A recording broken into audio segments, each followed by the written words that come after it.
ایک غیر مسلم نے اسلام قبول کیا. اس سے پوچھا گیا اسلام کی کس قدر نے تجھے متاثر کیا؟ اس نے کہا صرف ایک واقعہ میری ہدایت کا سبب بن گیا. اس نے کہا کہ کیا واقعہ؟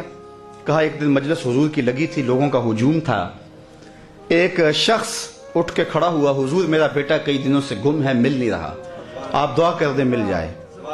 تو آقا کریم علیہ السلام قبل اس سے کہ ہاتھ اٹھاتے ایک شخص جو باہر دروازے پہ کھڑا تھا اس نے کہا حضور ابھی میں آیا ہوں فلاں باغ سے گزر کے، میں نے بچوں کے ساتھ اس کے بیٹے کو کھیلتا دیکھا فلاں باغ میں. باپ نے سنا کہ میرا بیٹا فلاں باغ میں ہے تو ظاہر اس نے فوراً دوڑ لگا دی.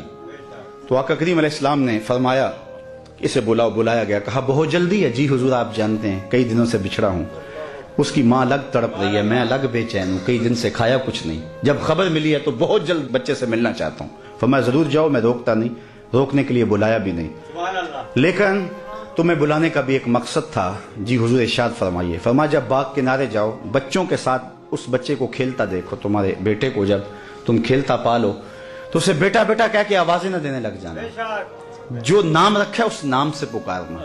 عرض کی حضور میرا بیٹا ہے، اگر بیٹا کہہ کے پکاروں تو حرج بھی کیا ہے؟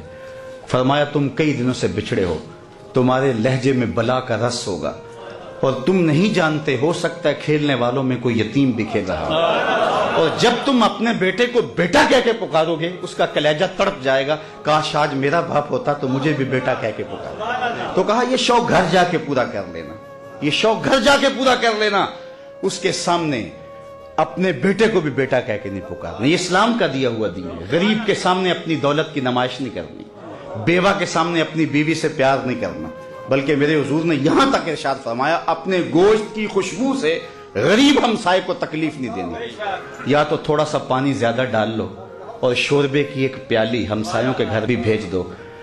اگر ایسا نہیں کر سکتے تو پھر ایسے زاویے میں وہ کھانا پکاؤ کہ غریب کے بچوں تک اس کی خوشبو نہ پہنچے. بچے ہیں ضد کر بیٹھے اور انہوں نے اپنے غریب باپ سے تقاضا کر لیا تو بوڑھا باپ کیسے آرزو ان کی پوری کرے گا؟ وہ کیا کسی نے کہا تھا نا، اسی ڈر سے وہ بچوں کو دوپہر میں سلا دیتی ہے گلی میں پھر کھلونے بیچنے والا نہ آ جائے. تو کہا حضور کی نزاکت قلبیہ کا لحاظ رکھنا کہ یتیم کے سامنے اپنے بیٹے سے بھی پیار نہ کرنا، اس کو بیٹا کہہ کے نہ پکارنا. کہا یہ چیز میرے اسلام لانے کا سبب ہوا.